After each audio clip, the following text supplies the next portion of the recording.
Hello everyone, I am Giza Clarity Castillo and I am an electronics engineering student. Today I will be discussing an essential component in electronic circuits, which is the power supply. I will be highlighting its importance, how it serves as the backbone of any electronic system, and the general filter considerations. So first, balikan nato if unsa ang electricity. So imagine a world where nothing works.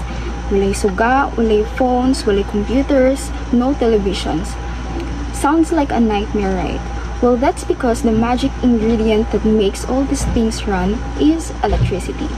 So electricity is like the lifeblood of modern technology. Without it, nothing would function the way we expect it to. But where does electricity came from, and how does it make our devices work? So think of electricity as energy flowing through invisible wires, like water flowing through pipes. So this flow of energy powers all the things na atong ginarely every day. But just like how water pipes nga need i-connect to make sure nga mag-flow ang water correctly padung sa atong faucet. So just like electricity needs to be directed and controlled to power devices para sa ato ang mga phones, laptop, TV, and even the light bulbs sa atong mga balay. But here's the thing, electricity isn't always the way we need it. We have kay natay duha ka types sa electricity and they work differently. So naatay AC nga alternating current and DC which is the direct current. So nag-work sila differently. And so how does we make this change happen? And mao ni mugawas na ang ato ang power supply. What is power supply? A power supply is like a magic box that helps make this switch happen. It takes AC electricity, mao na ato ang makuha sa atong mga dingding which is ang power outlet, and changes it into DC or direct current electricity. Mao na ang ato ang ma-use para sa ato ang mga phones, laptops, or any gadgets nga naa sa atong mga balay.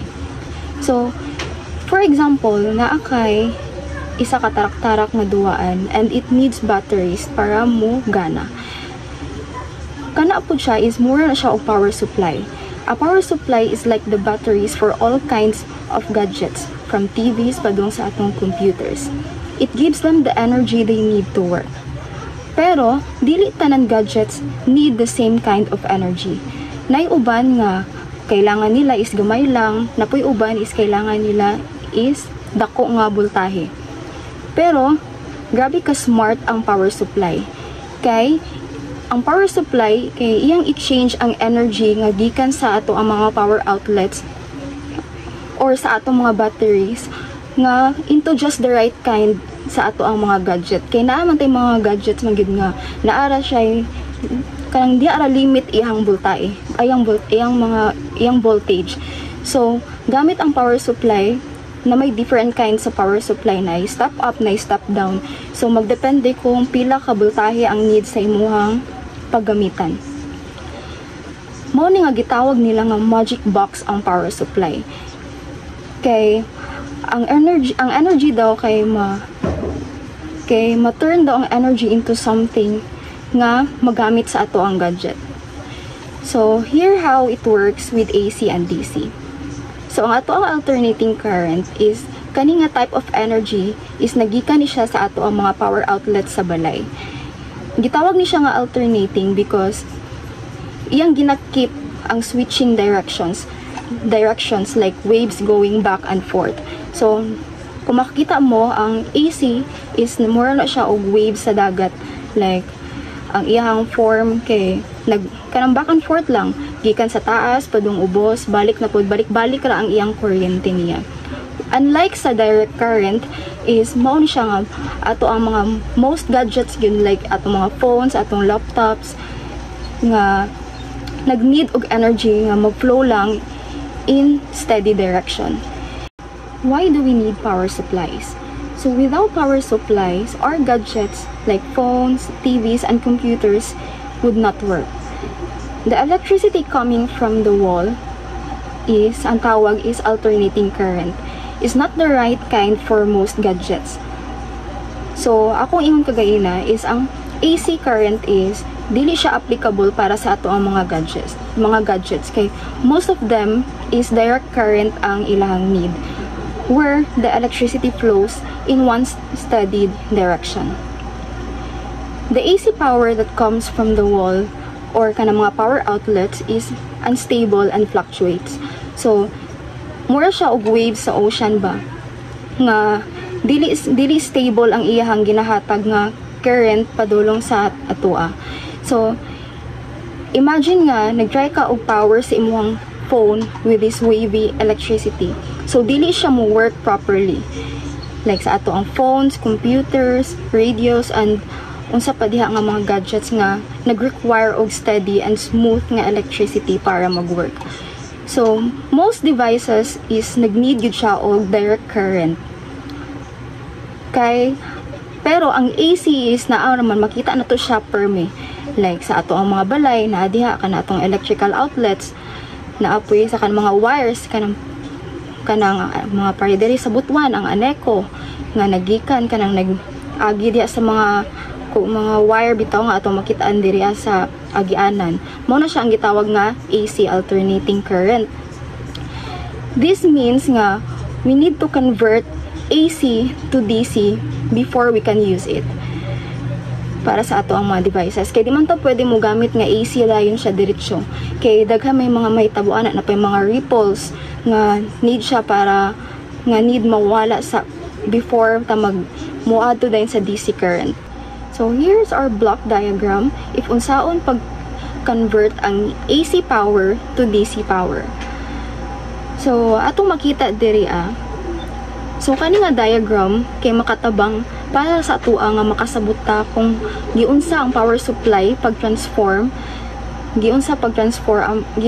ang raw electricity nga nagikan sa ato ang mga power outlets into stable and usable power nga need sa ato ang mga devices.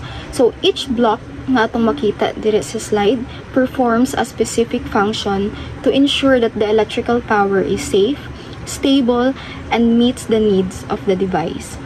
So first atong makita is ang AC power source. Makita nato nga na ay 230 volts nga iyang supply. The next is mapadulong sa transformer, then rectifier, then smoothing or ang filter, then regulator, then last is ang load or ang ato ang DC power. So first ako sang i-explain ang pinakauna, which is ang AC power source or ang input nato. So mao ni siya ang pinaka starting point sa ato ang block diagram, right? So where the power supply gets its electricity. So typically this is what we call the AC power nga nagikan sa ato ang mga wall outlet kanato makitaan kana saksakan nato or unsa pa diha ang mga another external source. So example nga naatay power nga nagikan sa ato ang mga sa atong balay, mao na tong ginatawag na AC current, which is the alternating current. Kani siya is dili ni siya suitable para sa uban nga mga electronic devices nato. Kay ang iyang need labi na ato mga phones, atong mga gadgets is ang need ana is direct current or kanang steady lang nga current. The next is transformer. So the transformer adjusts the voltage of the AC power. Either mag-step up siya or i-increase niya ang voltage or stepping it down or decrease the voltage para mo match sa ato ang mga needs sa atong devices. So example like naakay na ay water tank that reduces high power pressure para ang imong faucet nimo is dili mo buto. So mura na siya og transformer. So ang transformer kay iyang step down ang voltahe or iyang pasakan depende sa gipangayo nga power. The next is atong rectifier. So AC to DC conversion. The rectifier converts AC into DC current. So AC power from the wall is not suitable for most electronic devices. So the rectifier makes the current flow in just one direction. So kani nga stage is mag-convert ang, so kani nga stage is ang AC is i-convert nato siya into pulsating DC or the direct current. So AC current changes direction, but DC flows in just one direction, which is nga need for most electronic devices. Example na atay diode bridge rectifier. So, ang diode bridge rectifier is often used in power supplies to convert AC to pulsating DC, which is closer gid siya sa steady DC nga ato ang kailangan. The next is ang smoothing or ang filter. So, after sa rectifier, the DC voltage is dili gihapon siya smooth. Nagipon siya mga ripples or small fluctuations. So, the filter smooths out these ripples and makes the DC power more stable, ensuring that the device gets clean power. So, the electricity from the rectifier is bumpy gihapon siya. Nagi pa mga ginagmay nga mga ripples gihapon. Dili siya totally nga mahinlo gid siya or masala nato siya. And nagi pa siya mga small variation mo na tong gitawag nga ripples. So, the filter circuit smoothens this out, making the DC voltage steady and stable. Example, sa atong mga computer power supply, the filter ensures the electricity is smooth and steady. Para atong mga computers is dili mag-crash or ma-damage. Next is ang voltage regulator. Now that we have smooth DC power na, we need to make sure the voltage is at the correct level for the device. The voltage regulator ensures that the output voltage is stable and doesn't fluctuate. So, think of it daw like more siya og faucet bitaw na naghandle o nag-keep sa water flow constantly.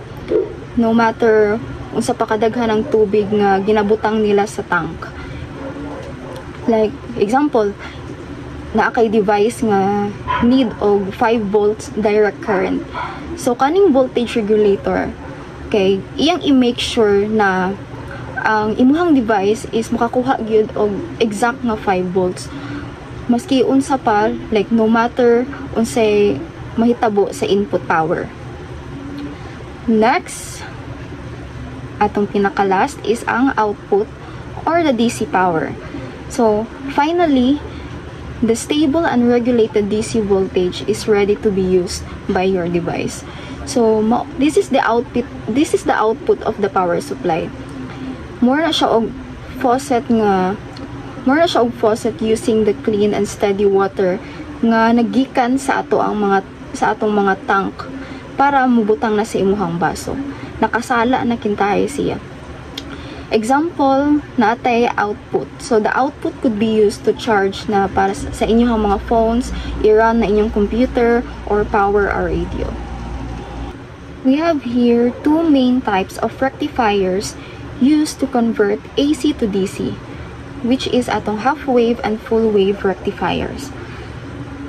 When you use a rectifier to convert AC to DC, you get a form of voltage that isn't completely smooth.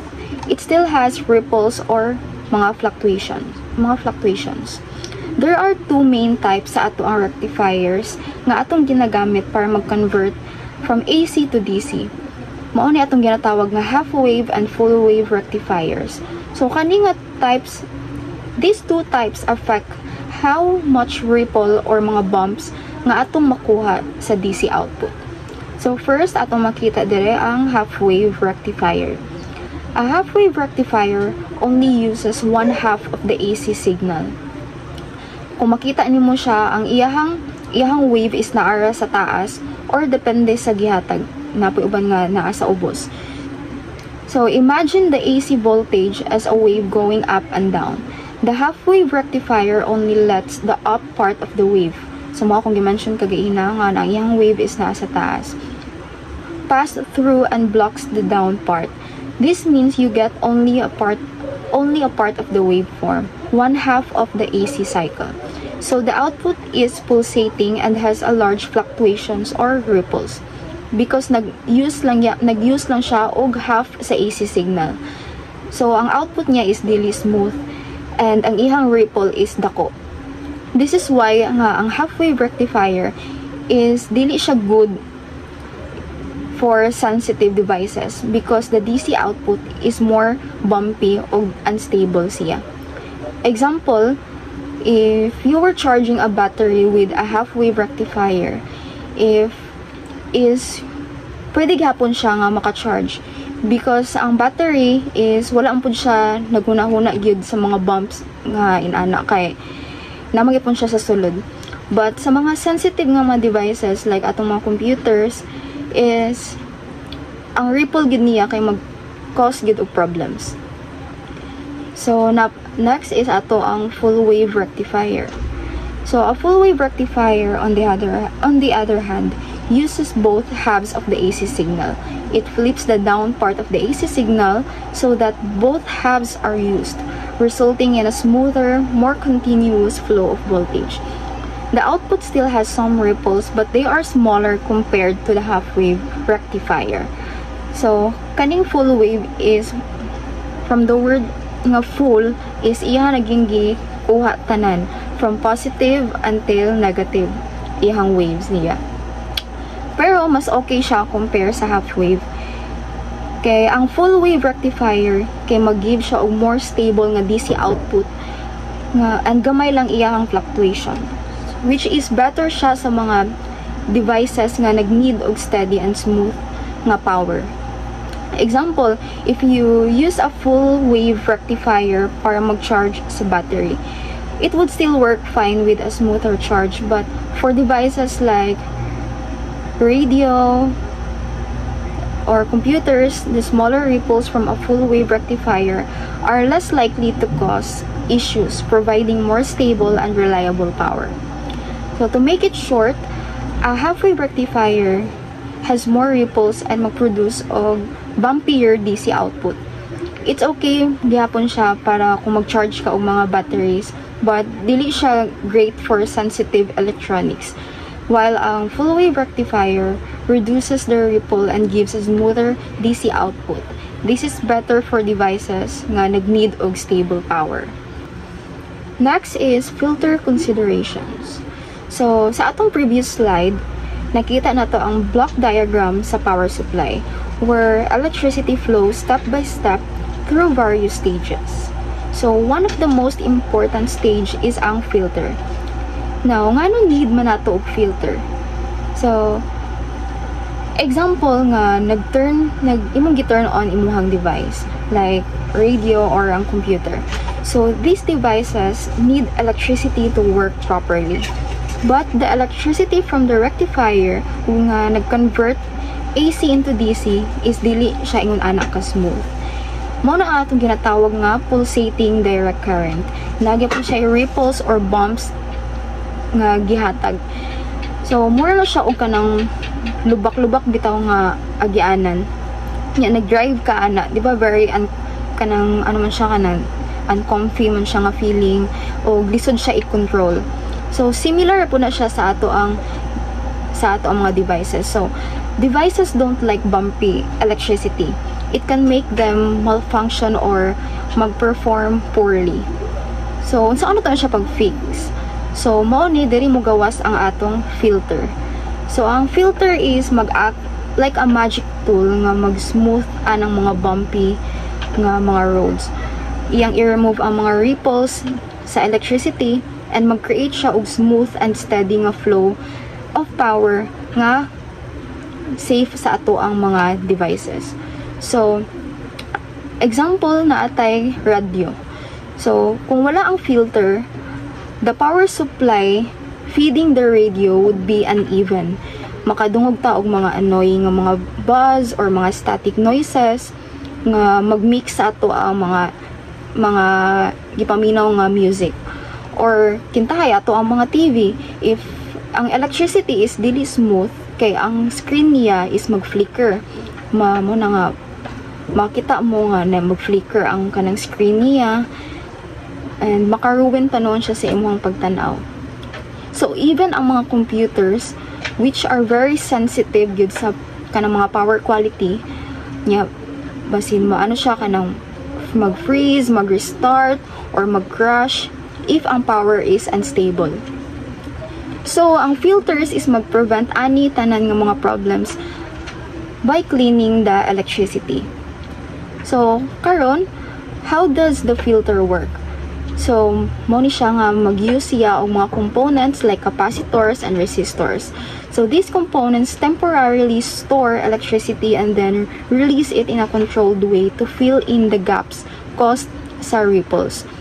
So, mura ka og nagyabo og soda sa imuhang glass and maghuwat nga ang bubbles niya kay mag-settle para mo smooth siya and pwede na nimo siya mainom. Filters are also critical in devices like kanang mga battery chargers which power up your phone or sa imong laptop. So even though these devices can handle pulsating DC to some extent, a filter ensures the charging process is stable and efficient, preventing issues like overheating. So sa power supply nga katong block diagram, the filter comes after sa rectifier, right? So, ang rectifier does its job nga mag-convert ang AC to the DC, moves to the regulator, and then to the device. So, without filter, ang atong regulator wouldn't be able to control the voltage effectively. And the device is dili gid siya mo function properly. So, to sum it up, the filter is like kanang hero sa ato ang power supply. It works behind the scenes to ensure the electricity powering your devices is clean, smooth, and safe sa ato ang mga devices. Whether mag-use ka og mga radio, computer, or even charging sa imong mga cellphones, na mag-rely jud ta sa filter to do its job and keep everything running smoothly. So, di ba naka-mention ko gaina about sa pulsating DC output? So, sa kani nga image nga makita nato sa slide, makita nato ang AC input o ang iyang DC output nga naka-pulsating form na. So, to convert alternating current to direct current is mag-use ta og rectifier.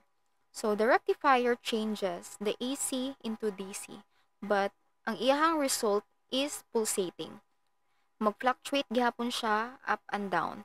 Kay ang iyang current is dili gyapon mag-flow smoothly in one direction, but pulses in a repeating pattern.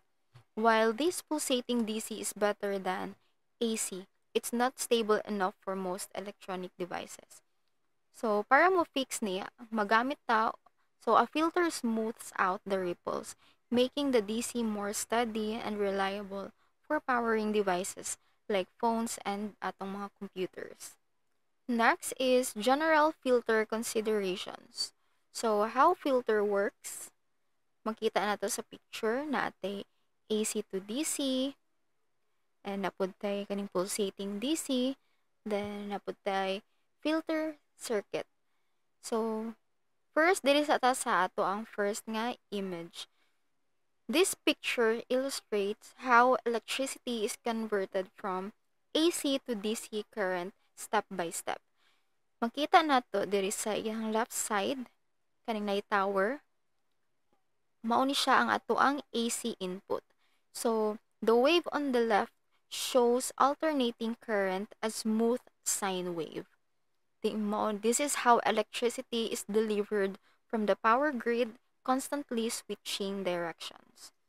Diri sa kaning tunga kay nay AC, AC, DC, DC, mao ni ato ang gitawag nga pulsating DC. When AC goes through a rectifier, it is converted to pulsating DC. Kani nga stage is mao na tong gitawag nga rectification, and the result is not good enough for most sensitive electronics. Then there is a right side, mao ni ato ang filter DC output. So after sa pulsating DC passes through a filter circuit, ang mga bumps niya is na smooth out na dayon.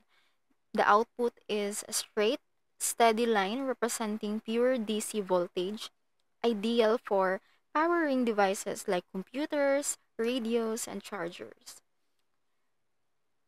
So, the arrows show the flow of electricity through each stage, making it easy to follow how the AC is transformed into a usable DC for various devices.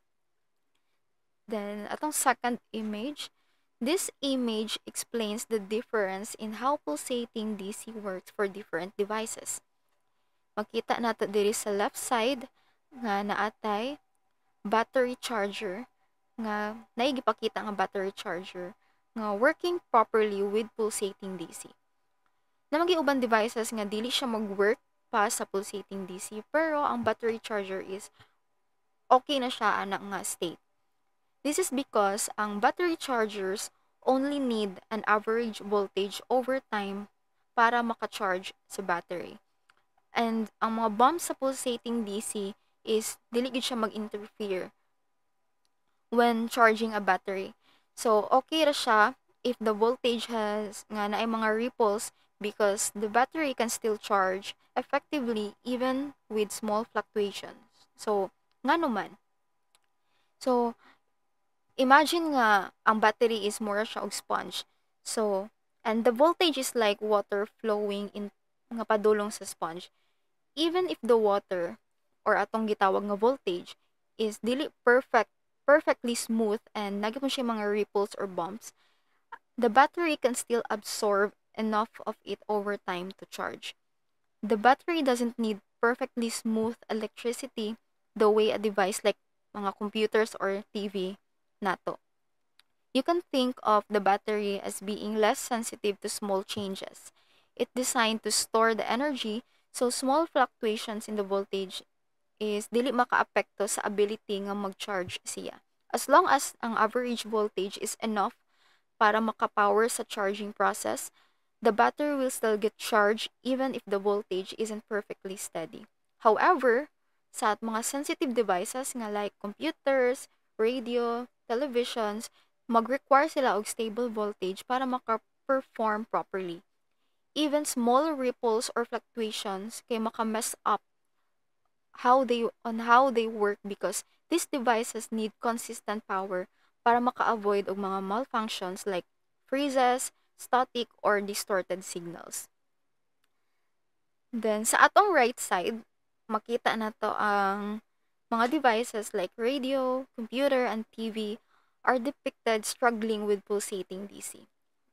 So, para same sa akong na-mention kagaya na nga na mga devices, kaning mga sensitive devices nga dili siya okay sa pulsating DC. So, kani nga mga devices mag-require siya og smooth and steady nga electricity or atong ginatawag nga naka-filtered na nga direct current para mo operate without malfunctions or damage.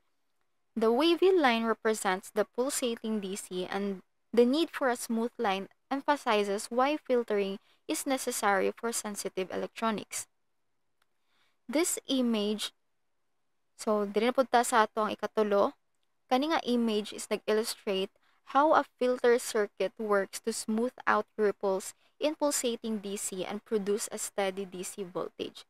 So diri sa ta sa left side sa picture, kani ikatulo, nag-show siya og bumpy nga pulsating DC waveform nga nag-indicate na indicating the inconsistent voltage after rectification.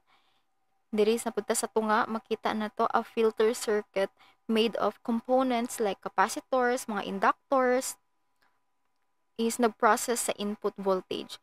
These components act like mga shock absorbers niya for electricity, smoothing out the fluctuations. Diri na punta sa right side, nag-display siya og kanang resulting steady and reliable DC output na, represented as a straight line. The arrows highlight the flow from pulsating DC to smooth DC, demonstrating the critical role of filters in ensuring devices get stable power to operate safely and efficiently. Next is filter voltage regulation and ripple voltage.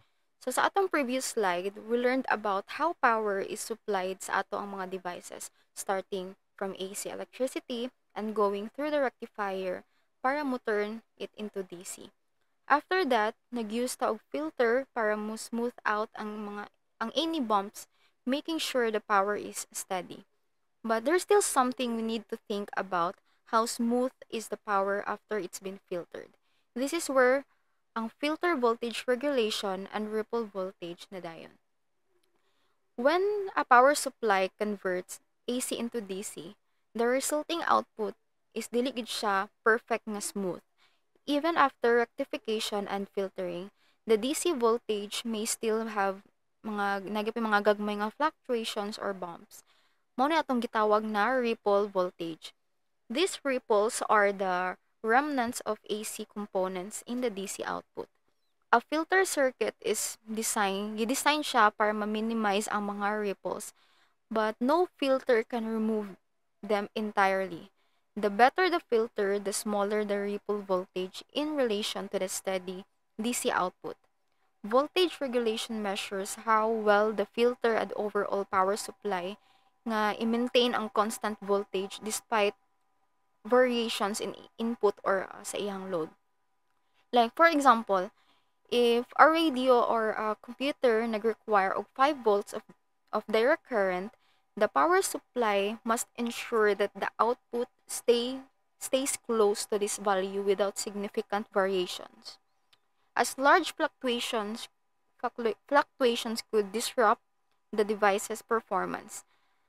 How it Yung sa man siya pag-connect sa power supply and filter circuits in the block diagram of a power supply. AC from the transformer is rectified into pulsating DC. This pulsating DC enters the filter circuit, which smooths out most of the fluctuations. The result is a steadier DC voltage, small ripples might small ripples is nag-exist gihapon. The job of the filter is crucial because it bridges the gap between the raw pulsating DC and the stable DC nga gi-require sa ato ang mga sensitive devices. So without a proper filter, ripple voltage could interfere with the operation of electronics like sa atong mga computers, TVs, or radios, causing noise, malfunctions, or iyang poor performance. So why it's important? Ripple voltage and voltage regulation directly affect the reliability of a power supply. Devices like radios could experience static or mga signal loss. Computers might crash or have corrupted data. Mga stereo systems could produce distorted sound. And by comparing and evaluating filter circuits based on their ability to reduce ripples and regulate voltage, mao na ang mga engineers nag-design og mga better power supplies na maka-deliver smoothly o naa siya reliable power for various applications. So to sum up, filter voltage regulation and ripple voltage are key to ensuring that ang ato ang DC output nga nagikan sa power supply is stable and dependable sa ato ang mga devices nga gina-use nato daily. Next is filter voltage regulation and ripple voltage. So sa atong previous slide, we learned about how power is supplied sa ato ang mga devices, starting from AC electricity and going through the rectifier para mo turn it into DC. After that, nag-use ta og filter para mo smooth out ang any bumps, making sure the power is steady. But there's still something we need to think about: how smooth is the power after it's been filtered. This is where ang filter voltage regulation and ripple voltage na dayon. When a power supply converts AC into DC, the resulting output is dili gid siya perfect nga smooth. Even after rectification and filtering, the DC voltage may still have mga gagmay nga fluctuations or bumps. Mao ni atong gitawag na ripple voltage. These ripples are the remnants of AC components in the DC output. A filter circuit is gidesign siya para ma-minimize ang mga ripples, but no filter can remove them entirely. The better the filter, the smaller the ripple voltage in relation to the steady DC output. Voltage regulation measures how well the filter and overall power supply nga i-maintain ang constant voltage despite variations in input or sa iyang load. Like for example, If a radio or a computer nag-require og 5 volts of direct current, the power supply must ensure that the output stays close to this value without significant variations. As large fluctuations could disrupt the device's performance. How it Yung sa man siya pag-connect sa power supply and filter circuits in the block diagram of a power supply. AC from the transformer is rectified into pulsating DC. This pulsating DC enters the filter circuit, which smooths out most of the fluctuations. The result is a steadier DC voltage, small ripples might small ripples is nag-exist gihapon. The job of the filter is crucial because it bridges the gap between the raw pulsating DC and the stable DC nga gi-require sa ato ang mga sensitive devices. So without a proper filter, ripple voltage could interfere with the operation of electronics like sa atong mga computers, TVs, or radios, causing noise, malfunctions, or iyang poor performance. So why it's important?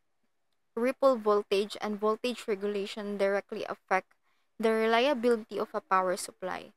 Devices like radios could experience static or mga signal loss. Computers might crash or have corrupted data. Mga stereo systems could produce distorted sound. And by comparing and evaluating filter circuits based on their ability to reduce ripples and regulate voltage, mao na ang mga engineers nag-design og mga better power supplies na maka-deliver smoothly o naa siya reliable power for various applications. So to sum up, filter voltage regulation and ripple voltage are key to ensuring that ang ato ang DC output nga nagikan sa power supply is stable and dependable sa ato ang mga devices nga gina-use nato daily. So we have here our ripple voltage formula. Calculating the ripple voltage is makatabang sa ato para makasabot ta how smooth the DC voltage after niya i-filtering process. So a lower ripple percentage means that the power supply is more stable and less likely to cause problems for sensitive devices like radios, computers, and TVs. So sa ato in real-world applications, engineers use this formula to evaluate and improve power supply designs to ensure reliable performance. Makita nato diri ang formula nato na ripple is equal to ripple voltage or atong RMS over DC voltage is equal to VR times RMS over VDC times 100%. Atong R is ato nang gitawag nga ripple voltage, then ato ang VRMS or the root mean square, then ato ang VDC, the DC output voltage after filtering the steady part. So, natay example. So, using a DC and AC voltmeter to measure the output signal from a filter circuit, we obtain readings of 25 volts DC and 1.5 volts root mean square. So, calculate the ripple of the filter output voltage. So, gamiton nato ato ang formula. Ripple equals ripple voltage times root mean square over DC output voltage times 100%. So first ato sang pangitaon ang iyahang ripple voltage or ang root mean square. So naa sa gihatag na daan given which is ang 1.5 volts root mean square. So ato na siyang ibutang 1.5 volts over so pangitaon nato unsa ang iyahang DC output voltage. So given nagihapon siya mao ni ang 25 volts. So 1.5 volts over 25 volts, i-multiply nato siya sa 100%. Equal mo na siya na equal to 6%.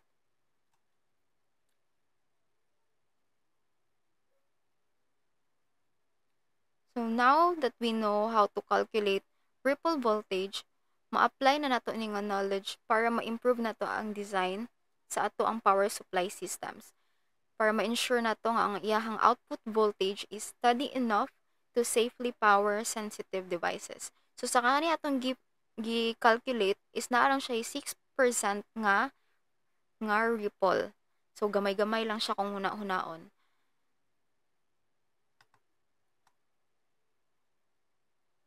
Next is filter voltage regulation formula. Now, if mag-use ka og power supply, mura siya og gas tank sa mga sakyanan. Sometimes ang car is empty and sometimes puno siya. When you don't need the power supply, like when you're not using gid og wala gid kay ka nagamit og electricity, the voltage is very high. Like naka full gas gihapon siya. But if nagamit ka og power supply para i-power nimo imong device, like nag-charge ka og phone, imong voltage kay mag-drop. So naatay voltage drop. Like mura na siya og nagamit pud ka og gas kung kitay nagpa-under ka, so nigamit gid nimo ang imong gas. So sa ato ang voltage regulation, nag-ingon po siya how much the voltage mag-change between the power supply when the power supply is empty or wala siya load, and full if under load. If there's a big change, the power supply is less stable. If the voltage stays close to the same, the power supply is doing a good job.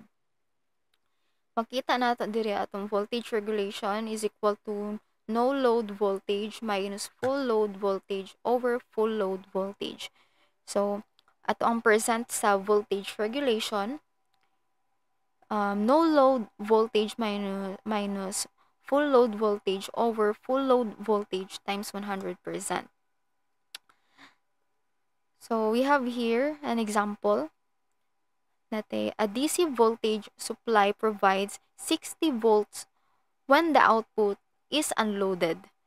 When connected to a load, the output drops to 56 volts. So, calculate the value of voltage regulation. So, ato sa ano siyang ipang tan-awon ang mga given nga mga values. So, ato ang no load voltage is naatay 60 volts. Then, ato ang full load voltage naatay 56 volts. So, 60 volts minus 56 volts over 56 volts times 100% is naatay 7.1%. Naatay 7.1% nga filter voltage niya. So, ato siyang okay, mo na yung atong answer. So, in summary, ang ripple voltage is the bumpiness or ripples sa atong electricity. While ang voltage regulation, it tells us how much the voltage changes when we use the power supply. So, kani makita nato nga 7.1% ang na-change atong voltage nga nagamit ta og power supply. So, that's all for my report. Thank you.